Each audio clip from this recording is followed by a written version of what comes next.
Wow, there is a step.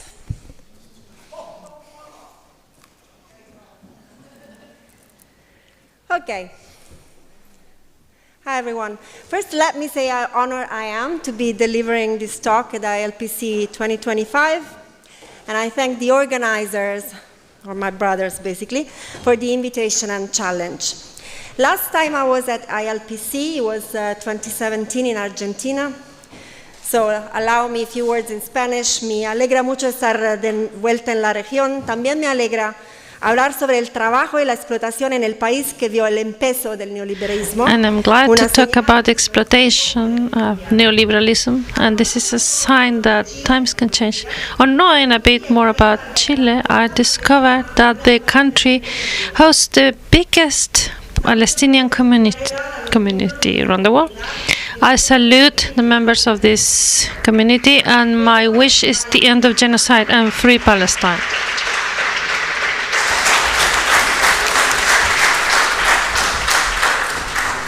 Okay, back to English.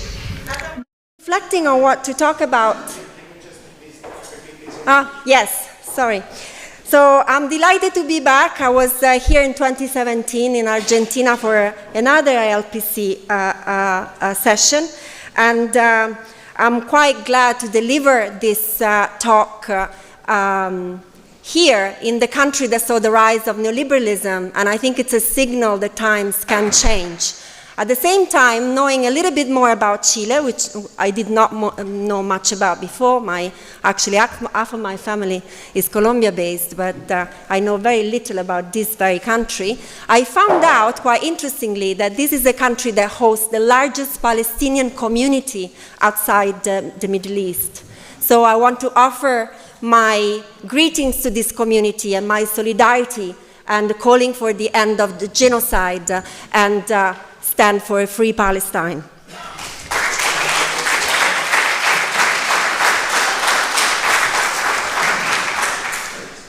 So as I was reflecting on what to talk about today, starting in my office in London, completing this work in Bogota, I reached out to a volume of Labor and Monopoly Capital, of course. This is ILPC, so I want to know my soundbites.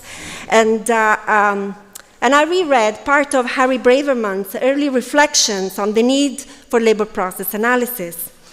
In the introductory chapter of the book, he writes, quote, "Capitalism, a social form when the existing time, space, population, and history waves a web of myriad threads. The condition of its existence forms a complex network, each of which presupposes many others. It is because of this solid and tangible experience, this concrete form produced by history, no part of which might be changed by artificial suppositions without doing violence to its true mode of existence, it is precisely because of this that it appears to us as natural, inevitable, and eternal. But it is only in this sense, as a fabric woven over centuries, that we might say that capitalism produced the present capitalist mode of production. This is a far cry from the ready-made formulas that enable us to deduce from a given state of technology a given mode of social organization. So, well, it seems he was somehow alerting us to the dangers of formulaic approaches to the labor process, whilst inviting us to place it in the social and economic history where it belongs. On the other hand, many other Marxist theorists have warned us of similar things. One of my favorite ever, human beings, most possibly, Jairus Banerjee, warned us against the use of abstract scholastic formalism in our understanding and study of capitalism, which in his view must always be analyzed as a global mode of production based on the dominance of processes of labor surplus extraction and working through a multiplicity of forms of exploitation. In fact, in this talk, I argue that this vantage point is crucial to understand the labor process in the 21st century. Moreover, I also argue that we can only fully grasp the functioning of this process by centering the myriad threads constituting it and making it possible in the first place, that is, by centering life in our analysis and understanding of it. At the very basic level, we must live to labor, and hence the conditions of generation, regeneration, and maintenance of life, or in other words, those of social reproduction, that's a concept very dear to feminist theorizing for decades, are necessarily central to the ways in which we must study labor and work. At analytical and political level, starting from realms of life or social reproduction, including all activities and processes defined by Titi Bhattacharya as life-making, it's fundamental to explore the making and remaking of what shall be considered the most precious commodity of all in capitalism, the worker and labor power. 2 years before Breverman published Labor and Monopoly Capital, Maria Rosa Dalla Costa and Selma James published their powerful pamphlet, The Power of Women and the Subversion of the Community. Here they made the argument that capitalism started from the home, namely the realms where the worker was made. As spelled out by Silvia Federici in the same period, reappropriating the early workers' theorization by Mario Tronti, capitalism shall be understood as a social factory, but not starting from the place of work, but from the kitchen and bedrooms where labor power is first produced. And this is central to dispel the myth that David McNally calls that of the male worker's self-birth. It just plops there in factories by magic. So labor process theory has been, not always but at times, including recent times, I have to say, greatly defensive of this partial, mostly he story. Building on this powerful history of feminist contributions instead allows us to literally bring life into the labor process, redraw its perimeters, and locate its role in contemporary processes of exploitation and plunder affecting working populations on our planet and triggering planetary ecological destruction. He amplifies the ability of labor process theory to speak for the key challenges of our time, as opposed to remaining caged in the narrow study of single spaces of work, as these were not interconnected with larger social and economic circuits. That is, if this life view challenges labor process theory more narrowly defined, It is only to gift it with a more profound meaning and horizon, and arguably returning to Marxian political praxis. We open a window on labor and laboring, not because we simply want to watch it, to watch through this window, but because we want to change the world we see. So how is life de facto central to the global labor process? As I suggested elsewhere, in manifold ways, here I will draw on examples from the global textile and garment sectors which I've been researching for the best part of 20 years, especially in South Asia, the cradle of Indo-Ocean trade, key sites of what global historian Sven Beckert has called the empire of cotton, and theory and theater as highlighted by political economist of India, Krishna Bharadwaj, of those processes of forced commerce and interlocked exploitation that have been coercing small producers into global mercantile labor regimes of extraction for centuries. Arguably, since colonial times, these labor regimes also often entail a process of separation between what the late and sorely missed Michael Boravoy called the maintenance and renewal of the working class.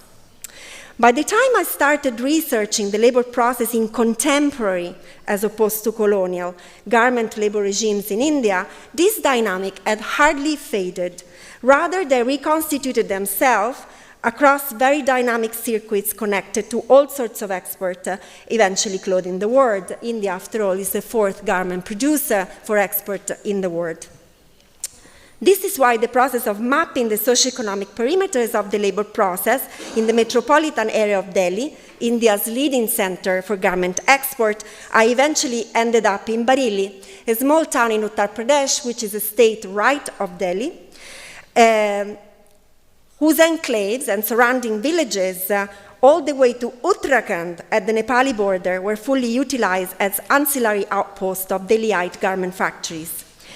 In the context of the labor process I research, just by following the assembly line, I literally find myself in the kitchen and bedroom of supply chains, those that Silvia Federici talked about, as the peri-urban and rural feminized nodes of the social factory.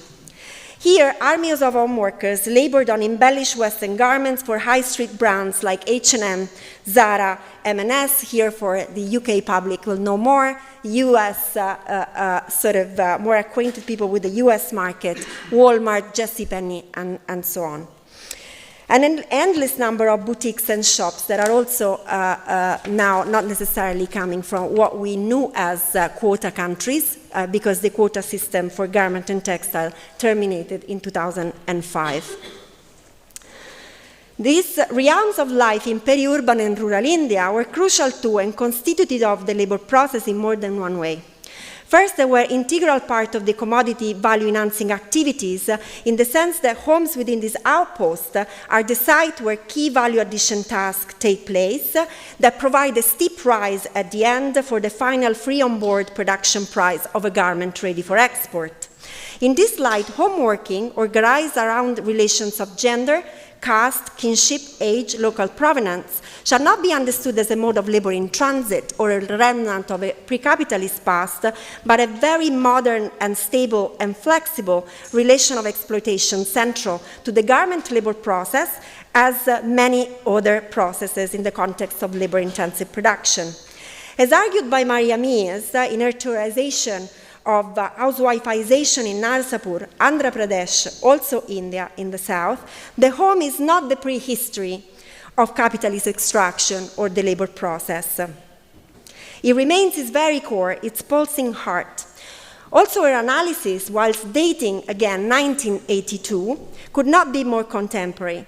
Global supply chain capitalism works through myriads labor relations and forms of exploitation, shaping a labor process which we cannot possibly study by merely gazing through the walls of factories, and given that some of its key segments connect the urban, the peri-urban, the rural, and the marginalized. Indeed, if we stop our focus on industrial realm, we barely cover a tiny portion of the labor process and the overall labor regime.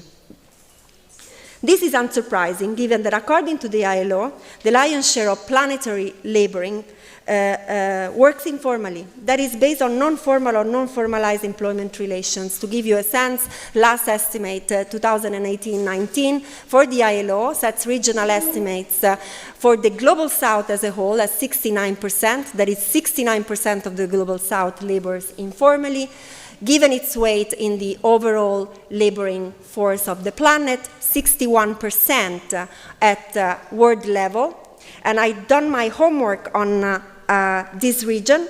Chile is one of the two economies that records the lowest level of informal economy out of total employment in the Latin American region, and is still at 27.5%, followed by Uruguay at 31%. That is the lowest rate you find are a third of the total workforce, and then of course instead the neighbors are entirely different stories, and here what Latin American scholars generally refer to as economías populares are much larger. And we're talking about Argentina with 50.4% based on the Permanent Household Survey, Bolivia at 84.5% according to the Continuous Employment Survey, Peru at 71.6% based on the Permanent Employment Survey. These aggregate estimates on informal employment confirm the porous boundaries of labor processes globally. In many labor-intensive industries, garment and textile for sure, but also electronics, toys, the entirety of global agri-food production, the rising platform economy and its algorithmic management, which is massively on the rise also in the Global South, as fantastic estimates by Umarani at the ILO on this. Labor processes are a highly flexible and subcontracted reality whose working must be studied starting from the home, as work and life realms blend in the structuring of an assembly line whose social perimeters are dynamic and hardly contained in one single factory, construction site, warehouse, or click farm. With the COVID-19 pandemic, this has further escalated globally, including in the global north, where according to Berg et al., again, data from the ILO, during the first lockdown, we could easily insource in the home up to 30% of white-collar professional jobs, with differences between North and Southern Europe, of course. So to summarize, housewification sets one first global feature of the labor process in the 21st century and how life realms are central to its logics. The second way in which this realm, homes, villages, or subcontracted outposts, emerge as central is unsurprisingly via migration and the role played by place of origins and intergenerational life spaces in reabsorbing precarious labor forces that are expelled from labor processes, often constantly as part of a general rise in turnover rates that we're seeing in a rising number of sectors. In the sector, again, that I study in India, in the garment industry in the north, the last survey we did just before COVID-19 revealed that over 60% of workers are enforced in the same unit for less than a year. Now, 30% will circulate back home, while the rest will continue engaging in what we call the industrial circulation. So we'll find jobs in other units. And this is very similar to some of the trends that Michael Buravoy himself actually spotted as early as the 1970s, both in the context of South African mining and California's agri-food production during the Mexican Bracero program.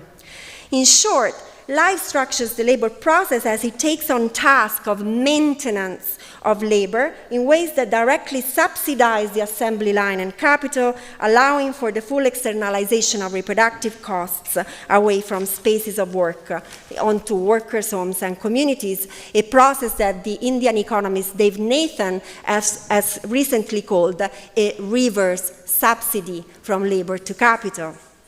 Third, life spaces enable the tightening of discipline of control across industrial factories and in many other core spaces of the labor process itself, as our Chinese comrades have taught us in the context of production there. the work of Punnai, but also the new one by Igedong. Dormitories, there is the site for the renewal and daily maintenance of workers' labor power across industrial belts, have become central aspect of the labor process itself. They're run by gangmasters connected to factories.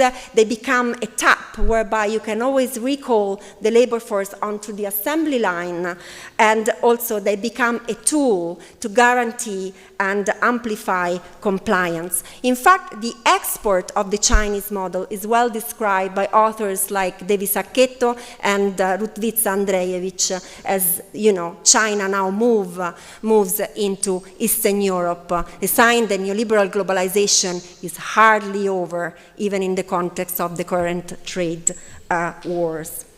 Across South Asia, in the export processing zones that I'm more used to, we don't necessarily spot as many dormitories as in East Asia, yet the dormitory aspect of the labor regime remains central.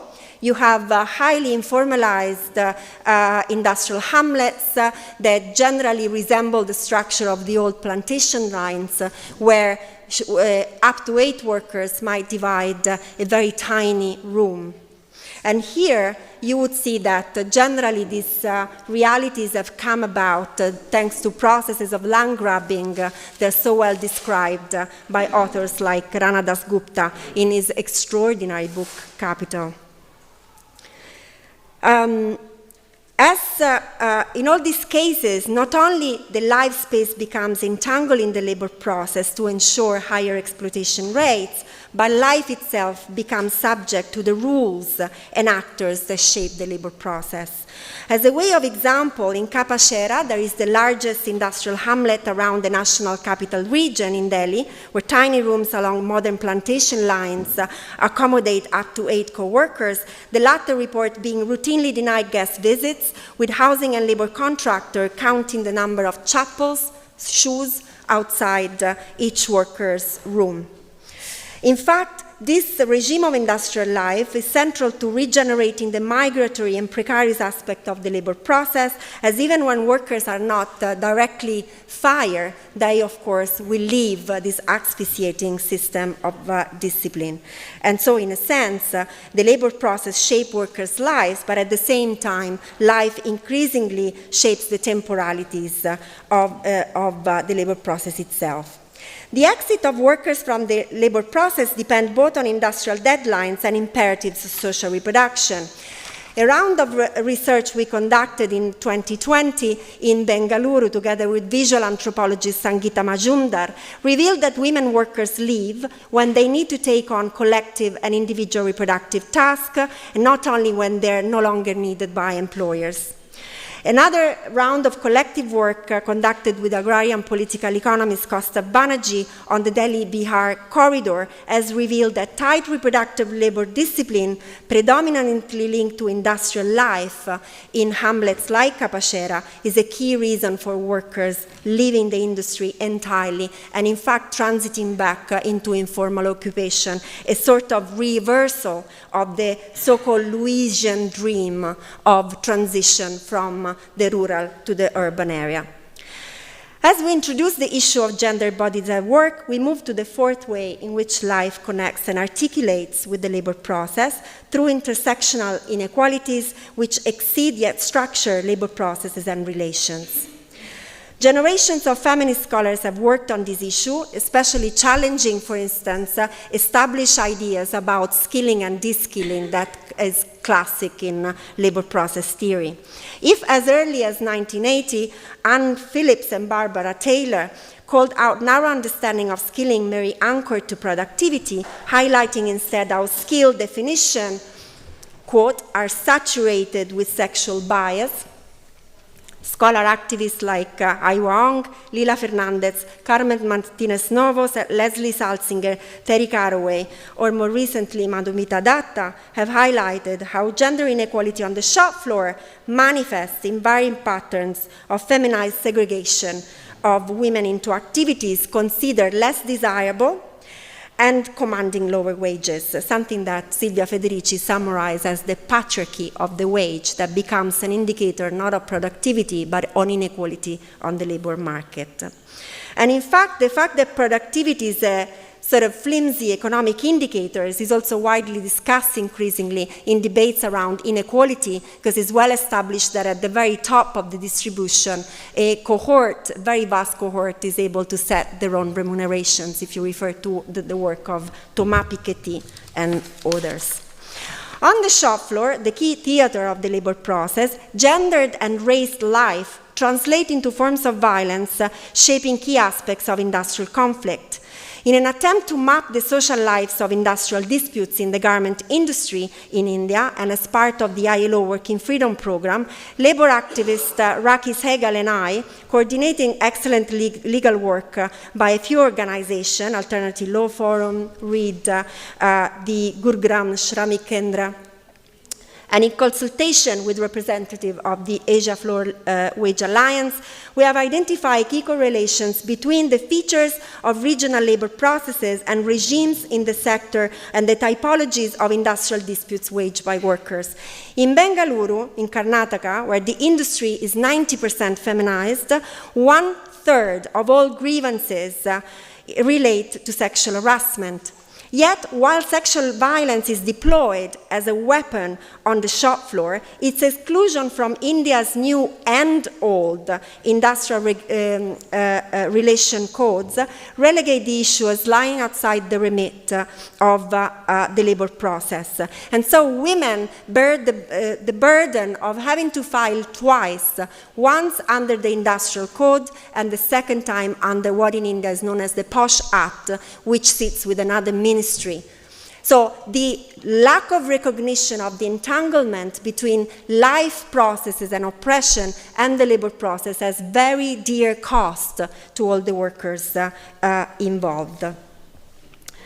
So overall, the vantage point set on life and life-making, that is on the varied facet of social reproduction and its manifold intersectional inequalities, is crucial to ground the analysis of the labor process in the necessary social lived experience of laboring, characterizing the planetary social factory. So the kitchen and bedrooms, Silvia Federici centered in a study of capitalism, literally sustain production across supply chain capitalism as units of production and labor. They regenerate, replenish, maintain workers and labor power once expelled from capitalist production. They fuse with the shop floor itself in the context of the dormitory logistic arrangements. And finally, they raise and nurture a fragmented laboring class whose diverse gender, racial, ethnic, age, and mobility makeup determines scales of pay, location on employment hierarchy, and perceived technical skills, forms of control, and the harassment likely experienced. Crucially, if light provides a vantage point to understand the labor process, its structuring, and the broader dynamic mechanisms of value generation and exploitation, and even the potential differential industrial conflict and disputes likely to dominate, it is also a tremendous vantage point to reflect on the planetary ecological implications of the ways we organize production globally. That is, the lens of life and social reproduction not only offer insights into what Shirindra has called social depletion, but also on its ecological character. On the other hand, Maria Rosa Dalla Costa herself, as early as 2002, acknowledged that a continued focus on reproduction necessarily leads to the theme of the ecology. She wrote, quote, "I continue to wander around from room to room in the house of reproduction, until at a certain point I saw the door to the orchard. I saw the issue of the earth." In fact, the theme of reproduction and ecology interplay in the work of great ecofeminist analysis, often the same that have made this consideration on the labor process. Maria Mies, in her own work on housewifeization, but also collaborative work with Vandana Shiva, has addressed how patriarchy and accumulation interact in ways that invisibilize both the social and ecological cost of capitalism, and they systematically invisibilize women's unpaid life work, as well as all the earth work That is the work for caring for the earth by indigenous people, a key theme in the work of many indigenous scholar activists, like, for instance, Silvia Rivera Cusicanqui, as if these were free gifts of nature to appropriate and plunder. Building on the work of Mies, Jason Moore has called this misinterpretation as creating the myth of cheap nature. And so does Stefania Barca in her Forces of Reproduction, where she highlights how the narrative of modern economic growth is, again, always his story, obliterating the social and ecological cost, quote, associated with fossil capital. It backgrounds the agency of the non-master subjects and considers their sacrifice as inevitable and necessary to global historical progress. Now, projected onto our debate on the labor process, these insights on the entanglement of life and the ecology as key life-making, that is, social reproductive processes, have very important implication. An obvious issue is the way in which intensify labor processes and regime at work under global supply chain capitalism deplete our planet based on rates of accumulation, which I like to refer to as a sort of global economic bulimia. The sector I've spent years researching is again a great example. By 2014, according to McKinsey, due to the rolling out of the fast fashion model in a rising number of countries, we're already producing 100 billion garments for a 7 billion short human race. McKinsey also modeled the greenhouse gases contribution of the fashion industry, identifying 2.1 billion tons of early emissions, roughly 4% of the global total. In fact, the massive mobility and motility of labor at work in the labor process described earlier, and the dominance of massively exploited migrants getting in and out of assembly lines is tightly connected with these patterns of global economic bulimia shaped by overproduction. These two processes, social and ecological depletion, life and nature, life work and earth work, the labor and life process, are but sides of the same coin. On the other hand, as recently put by my friend Elena Baglioni, the capitalist labor process is an ecological process, and one that mediates, quote, the metabolism between human and nature in a specifically capitalist way, i.e. through the value relation. What is also clear, however, and this is an issue far less acknowledged, is that workers are generally the most exposed community to given patterns of ecological depletion shaped by the industry. The first time this was crystal clear to me was in Tirupur, which is a small town in Tamil Nadu renamed the T-shirt town of India, which I first visited in 2005.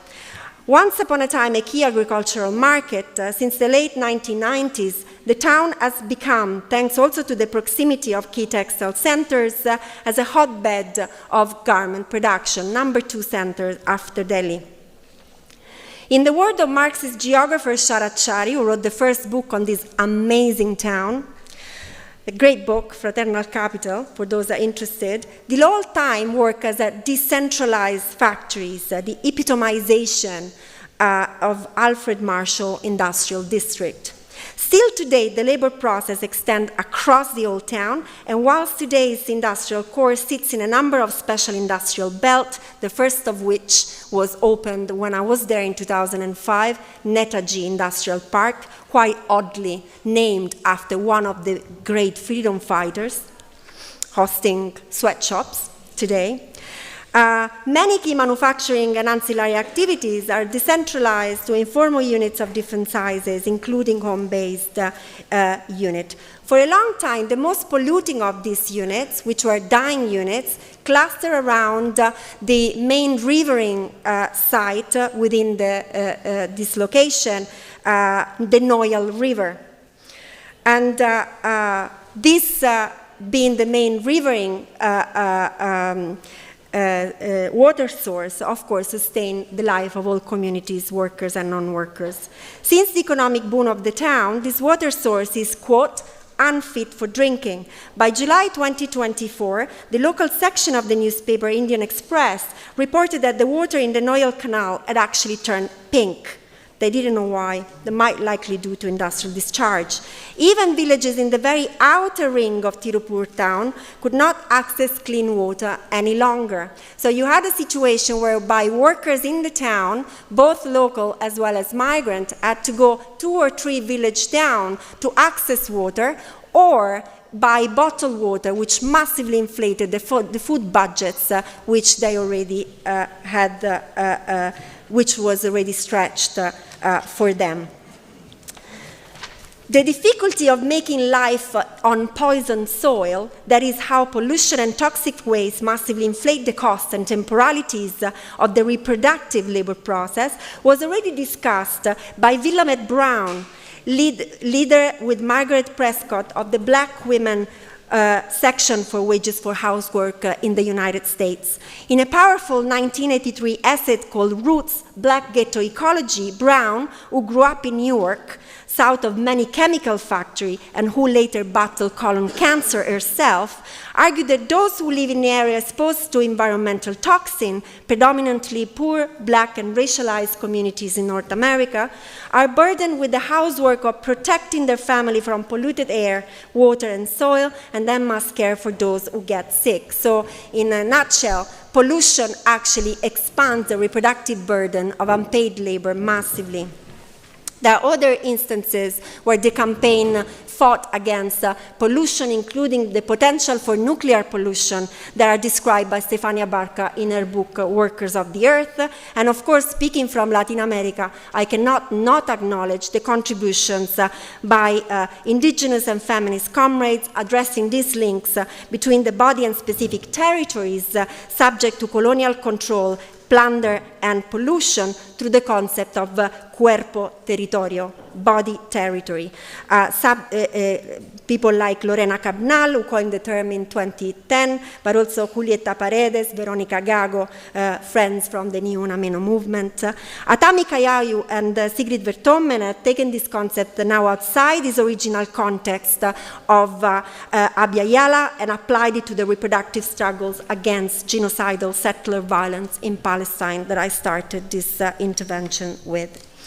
Indeed, this insight on the links between labor and the destruction of local ecologies can be applied to workers in highly polluted labor processes like Tirupur.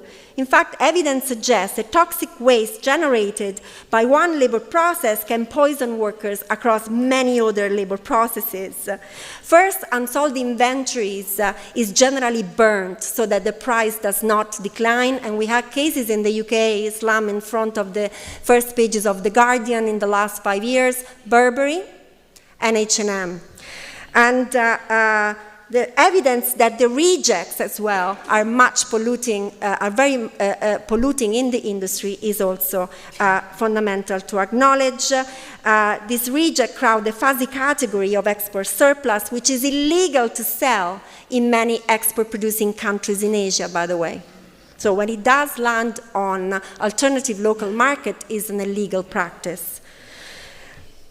Now, in brick-nailed sites in Cambodia, research by Philip Krang and others, and as Nitya Natarajan, Catherine Brickell, I don't know if Laurie Parsons is in the room, good research has shown how clothing scraps from garment export factories are routinely deployed as fuel, and a significant percentage of these scraps and rejects are made of man-made fibers, which are highly toxic, big percentage of which is actually have plastic fibers, which, as rightly argued by Adam Haniyeh in his recent book, Crude Capitalism, has to be understood as a central capitalist commodity embedded in all planetary consumption, well beyond the mere use of fossil fuels for transport and other means.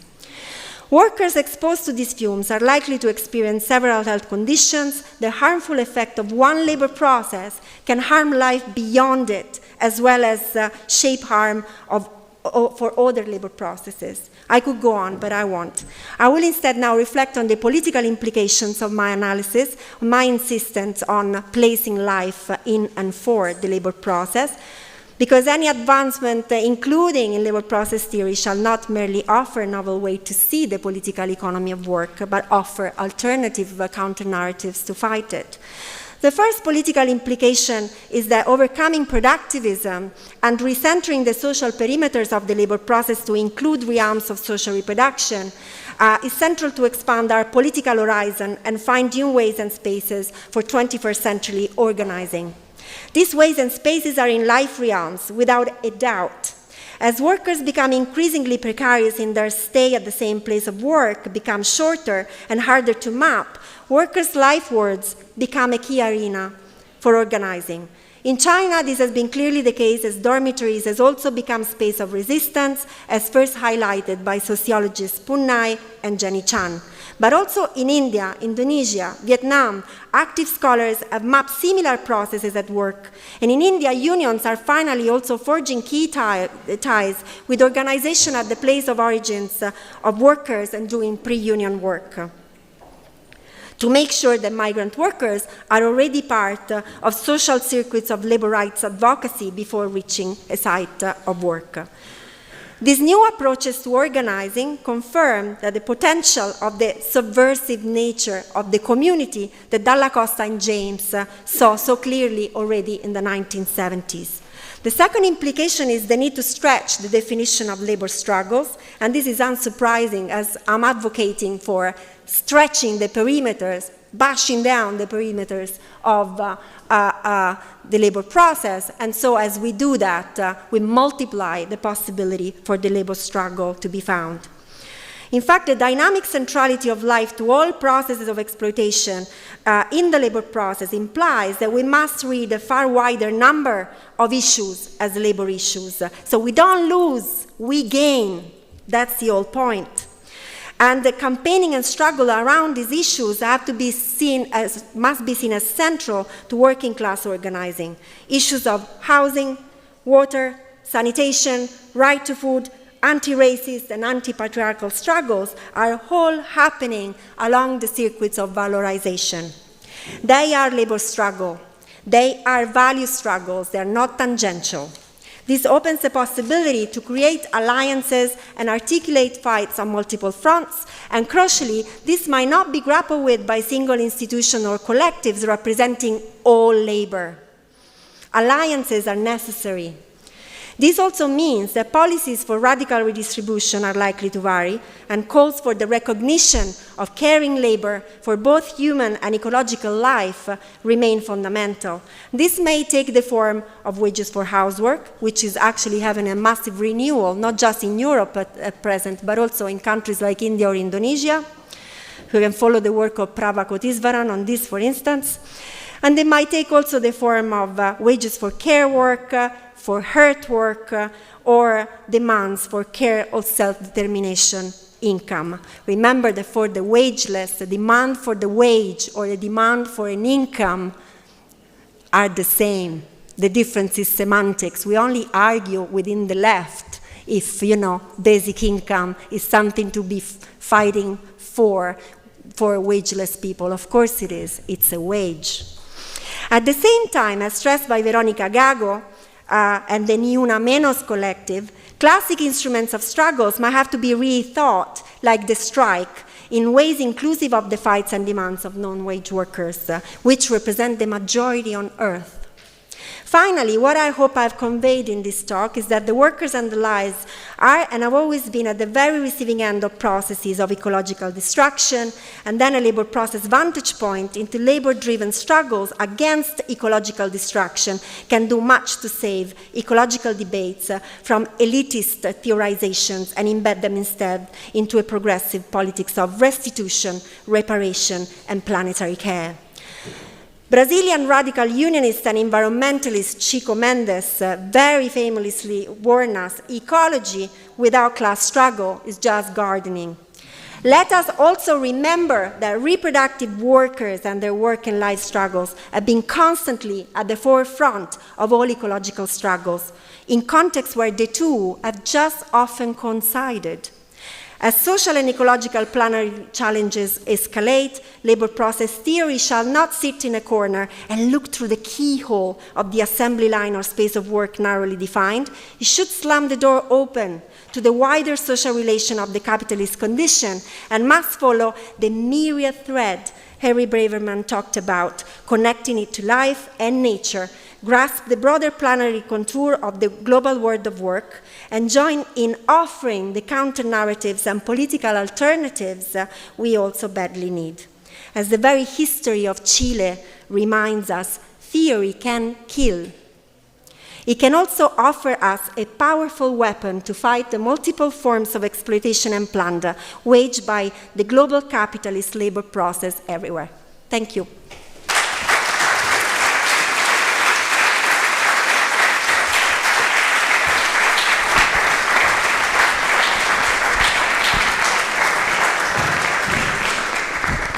Thank you, Alessandra, for this wonderful talk. Please take a seat there. And I would like to also invite, just give me a moment.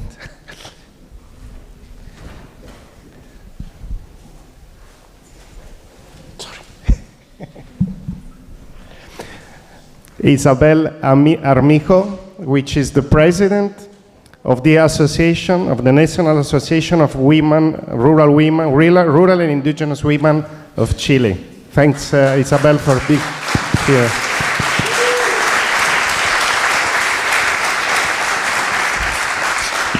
So as yesterday, Isabel will provide the first commentary to Alessandra talk, and then we will have question and answer for the rest.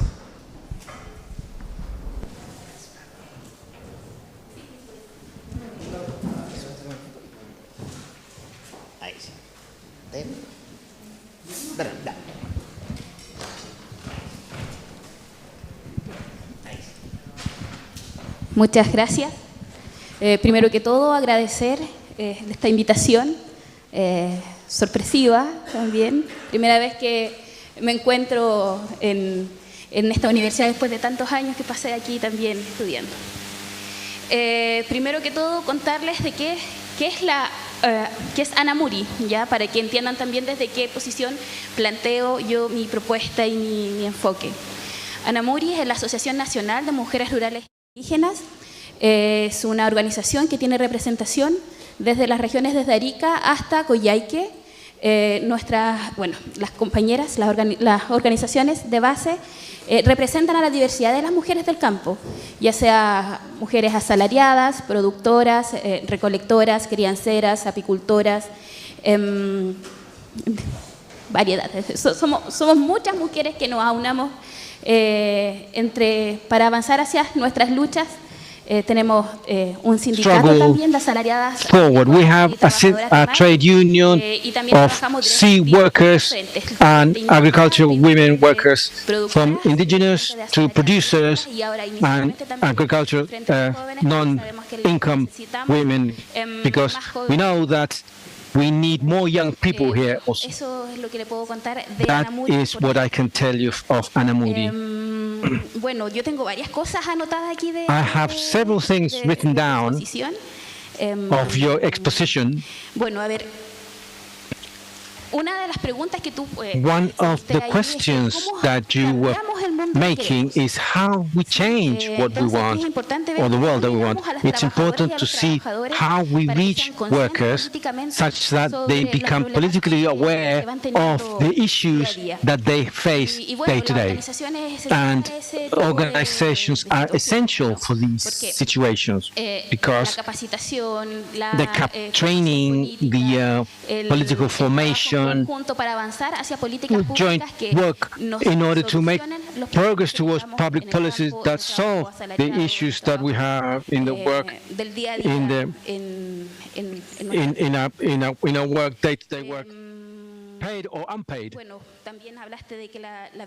Also, you said that life and social reproduction has several things, patriarchy, which makes invisible the work of women, particularly the work for women who work the land, totally in agreement with that. And los trabajadores también son los más expuestos workers also are the most exposed crecimiento económico. to the economic decline or degrowth. What I wanted to center my expose is the work that we do day to day in the countryside. Today we're living a high level of floating population in the harvest situation. Many migrants who come, Bolivian or Peruvians, of which some come with their families, assuming reproductive costs which are much higher than what people have here in Chile, often adapting or not adapting to the community culture that we have in the country. A culture which has been overwhelmed since the pandemic because people came back to live in the countryside post-pandemic. What I want to say with this is that Chilean workers already are precarious workers. A foreign worker, migrant worker, their condition would be even worse than Chilean. But even more is the load towards women who have their women with who they live in tents or shared rooms, working under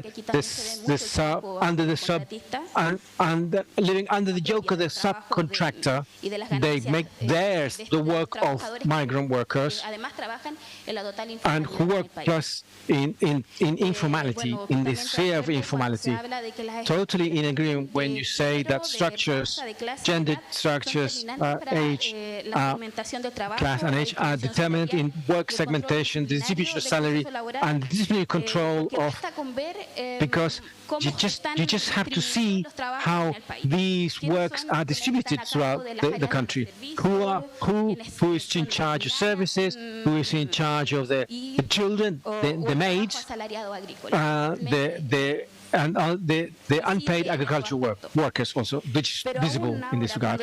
Also, when we talk about articulation of ecological crisis, as Anamuri, we constantly work in that issue because this system, extractivist, predatory extractivism in either mining in the north or forestry in the south, monocultures, agriculture, salmon fishing, others.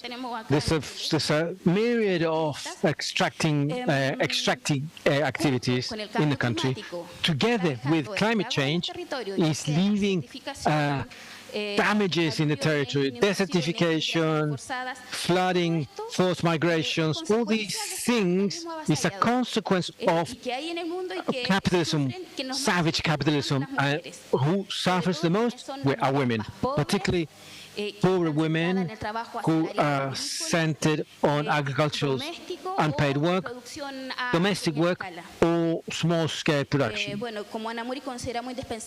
with Anamuri, we consider political formation of our associates is indispensable. So the debate on capitalism is essential based on how to make progress to a more socialist, feminist society, but also community-based. Anamuri is part of the Latin American coordinator of country work syndicates within Latin America. Within our debate, we strongly work on feminism, but feminism which is centered on the countryside and class, in the class. We've always seen women in community work. Also, it's important to make progress to single out the struggles that we face, that they become public policies that truly favor the workers, male and female. And in agreement totally that when we put life in the center, we can see how capitalism is molding our lives, misshaping our lives, because life is to the service of capital. So as women, families, organizations, as we see that the strength of organizations, we must work in order to make visible ourselves, but also to name, individualize this injustice. This has to orient us towards collective, to a system which is more fair and more dignified to everybody. Thank you.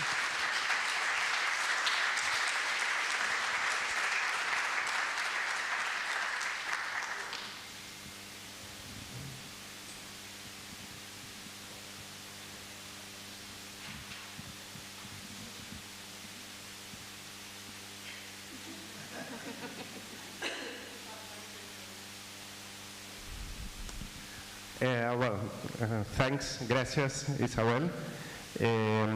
Questions from the audience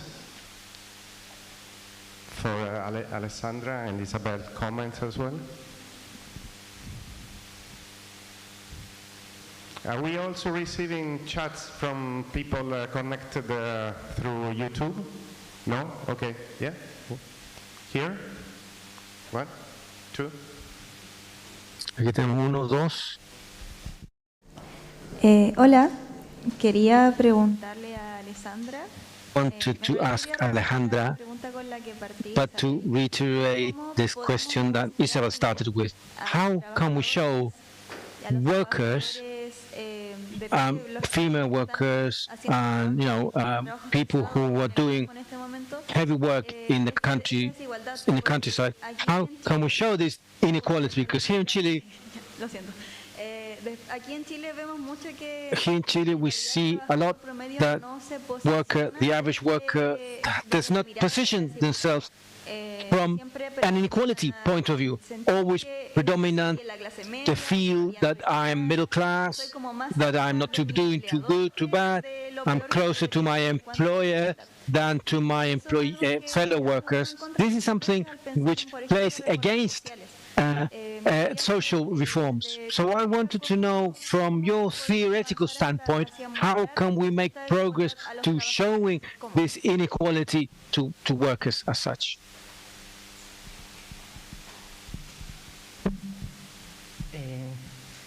Hola, yes, my question is also for Alessandra. I was wondering, following everything that you discuss and propose, and seeing this kind of connection, really deep and mesh between production and reproduction. The question is whether it is still important in your perspective to keep this distinction. What brings to the debate between production and reproduction? Because you have shown us a system where they are both very meshed, no? So, what does reproduction as a concept help us to say? Because we could say, okay, if everything is all in mesh, we might just pass through it and not talk about reproduction at all.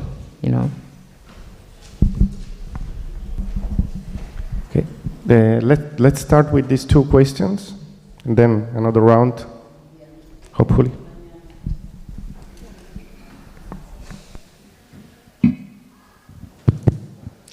Thank you. First of all, muchas gracias por el intervento y para hablar un poco de tu organización y la situación de las mujeres de la tierra en Chile.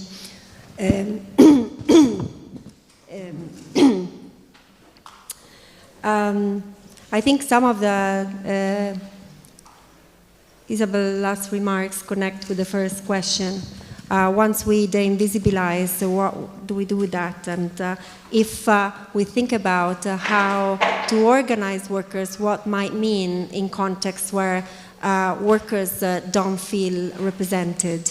Well, I think the first perhaps reflection to start from, I'm not familiar with the Chilean context, but we have similar debates in Italy as well as India, no? You have workers that not necessarily connect to unions or they don't recognize themselves in the type of offerings that unions come by.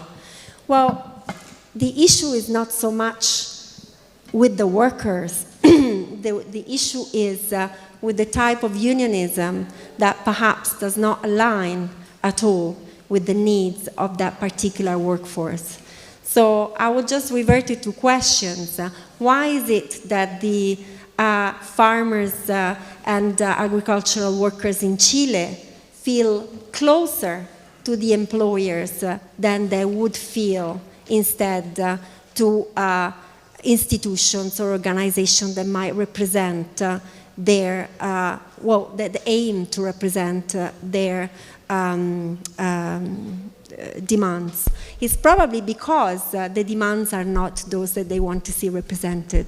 So I think the issue of which type of campaign or which type of social issue is best to organize has to start from the workers themselves. So to pose the question as if there was something with the workers that aligned with something else, I think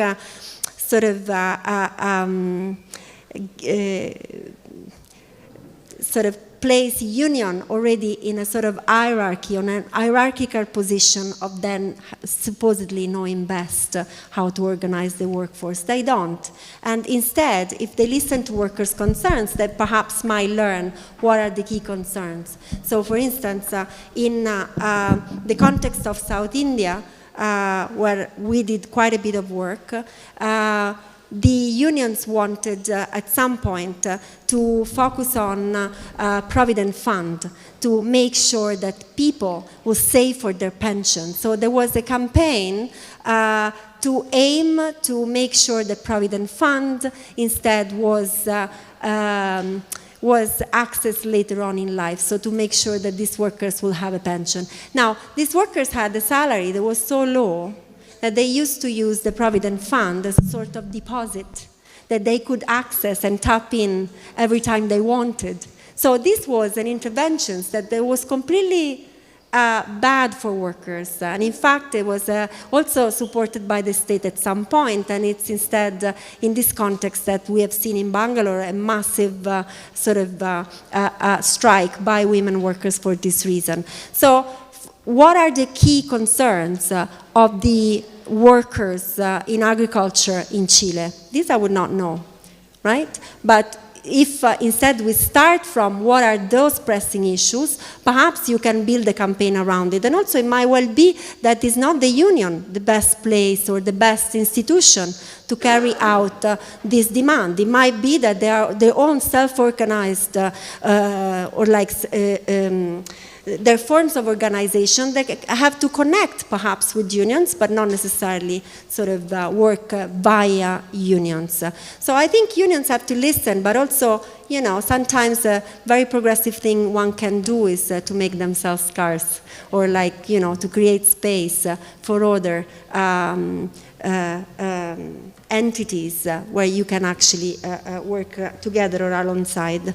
On the question on reproduction, I generally, I get this comment a lot, no? Because once you touch reproduction, it seems to be a romanticized idea that this is a space that has to be kept, also theoretically, as not entirely dominated or colonized by the needs of production. But the truth of the matter is that if you analyze how it is subsumed into certain logics today, you clearly see that it's very difficult to analyze reproduction in this isolated way. I still think that it has a sort of great analytical power to talk about reproduction, but we need to then explore it in the context of what reproduction means under neoliberal globalization today. And I think what we see is both strategic use and exploitation to expand circuits of valorization, and at the same time also an increasing tendency towards the commodification of reproductive markets in general, with the rise of paid reproductive services, which is massive. 1 out of 3 jobs today is generated in the reproductive sphere. So it's and when I feel like there is too much of an attempt or a desire to romanticize reproduction, I always think of the comparison with labor, okay?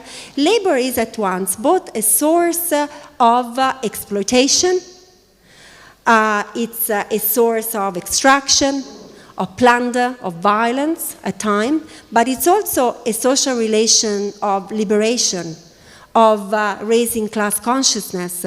The same goes for reproduction. To represent reproduction as the realm of love, right, is, I think you miss a lot of points. Of course, it is it has this component which might be overcoming of the classic productive cage that we sort of experience in capitalism, but at the same time, it's also a messy, chaotic, stinky, at times, a realm made of bodily fluid, of hyper-labor, of constant stress. We can acknowledge both identities of reproduction without taking anything out of the power of the concept.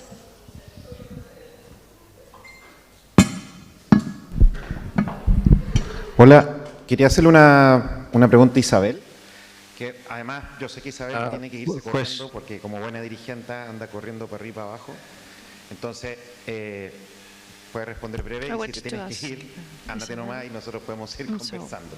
No te sientas que no llegues tarde a la reunión.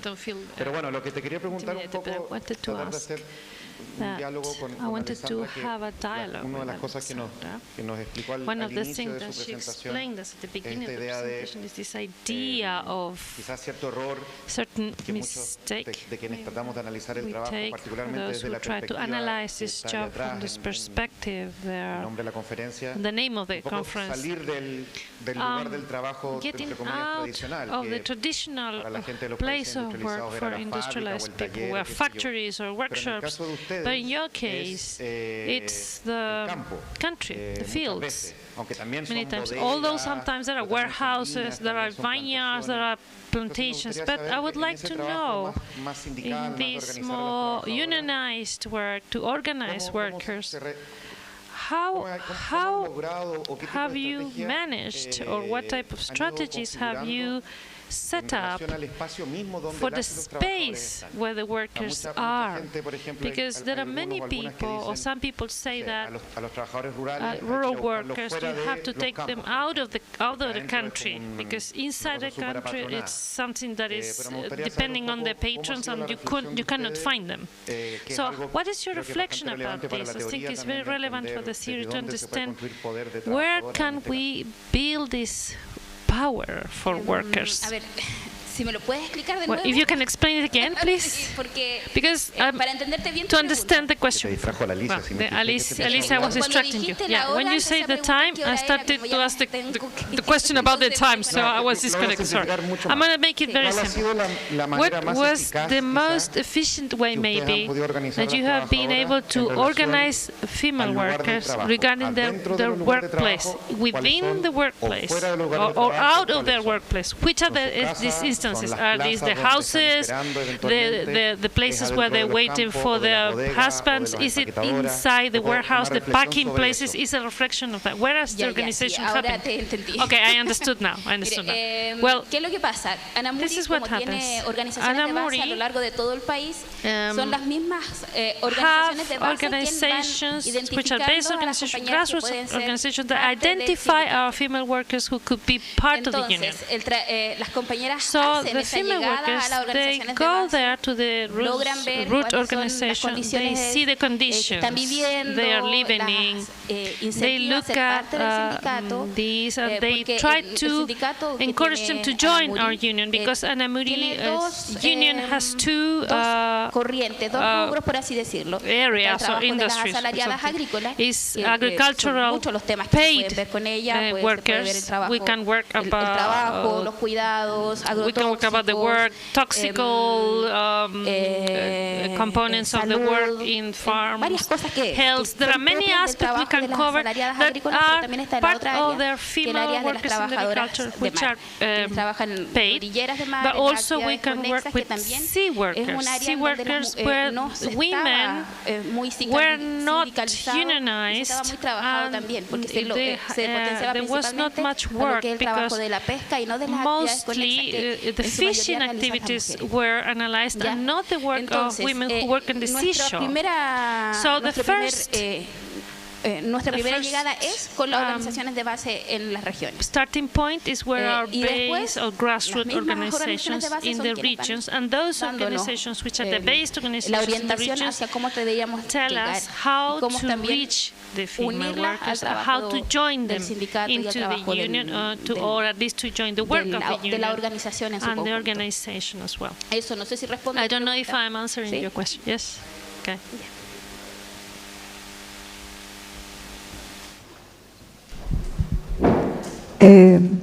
Eu acho que é complementar. Ele pergunta se nós podemos mobilizar melhor dentro ou fora do trabalho. Sorry.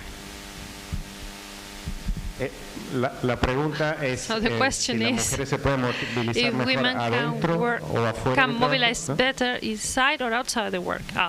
É uma pergunta complementar. It's a complementary A pergunta dele question. foi se nós podemos The question is mobilizar whether we can melhor mobilize dentro better ou fora do within the trabalho. work or Se outside eu the tomo a work. realidade If brasileira, you take the Brazilian reality, the do novo unions, the new union, the unionism, the new unionism fora are do out espaço de trabalho. of the Então, a workspaces. princípio, parece So at the que beginning it looks mobilizamos like melhor de the fora. mobilization is better from the Entretanto, outside of the workplace. Hoje, as So pautas identitárias nowadays, no Brasil são muito mais the mobilizantes Brazilian do que entities are as more pautas mobilized than ligadas the- às condições, aos salários e às relações trabalhistas. Sorry, the non-paid are hoje more no mobilized Brasil, than em the geral, paid podemos ver female que, workers or workers.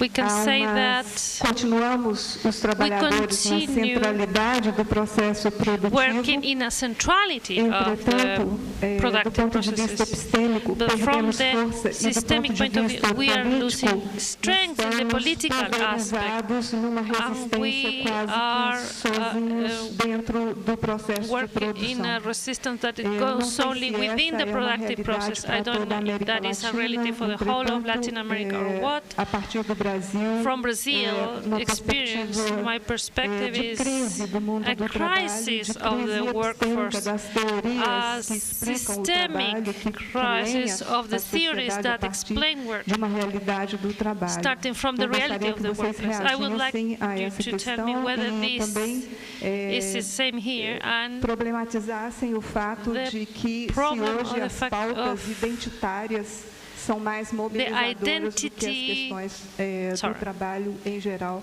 que nos organizaram a todos num período anterior. oh, sorry, hard to understand that Ya, part. sí. La movilización Well, y el trabajo con, mobilization and con las work compañeras que están with the sindicalizadas colleagues es who fuera are unionized del is trabajo. outside of Fuera the del trabajo, workplace. ¿por qué? Porque Because tenemos un sindicato que es a nivel we have a nacional. union which is a national union, Y las and compañeras que trabajan our, en el trabajo agrícola, de asalariadas agrícolas comrades o which trabajo de work mar, in trabajan en la agriculture total or on the informalidad. seaside, they work Entonces, informally. hacer un sindicato desde So dentro making del a union trabajo from within ya the es workplace más is difícil more y tampoco difficult, podría optar, and no, we couldn't, no nos permite I mean, la legalidad they- chilena poder articularlas. the legal Porque quienes se pueden framework in Chile sindicalizar aquí en Chile no pueden doesn't ser de allow dos us to sindicatos del mismo coordinate rubro. because people Entonces, cannot belong to two nosotros siempre vamos a unions. actuar desde afuera So para we que all quienes no only estén have to work from sindicalizadas the en un outside rubro, so en el that rubro de if la asalariada the workers agrícola are not in o one de of la the pesca, unions, puedan they ingresar can a enter este trabajo que this tenemos como union, sindicato nacional. our main union. Bueno, gracias Isabel. Sabemos que tienes Thank you. que ir, así que no te queremos tener acá más tiempo. Nosotros tenemos 10 minutos más. We still have 10 minutes for another round of questions. Isabel has to leave because she has another commitment. So if there are other questions for Alessandra, please raise your hands. And thanks meanwhile to Isabel. Gracias.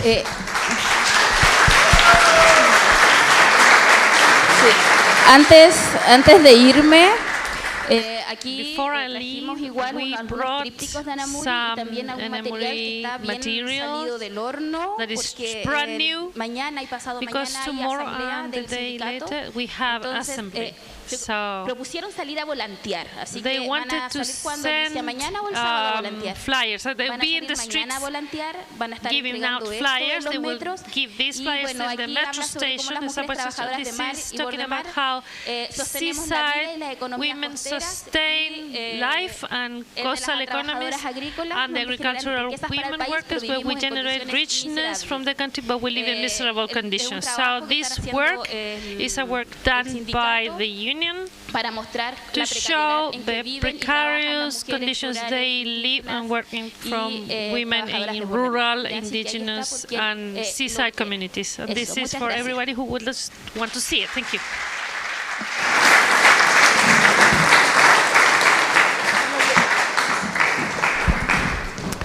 Well, actually, by reading well the program, which I did actually, but we finished now. So also because we have a session starting at 3, our parallel session, and 4:30 coffee.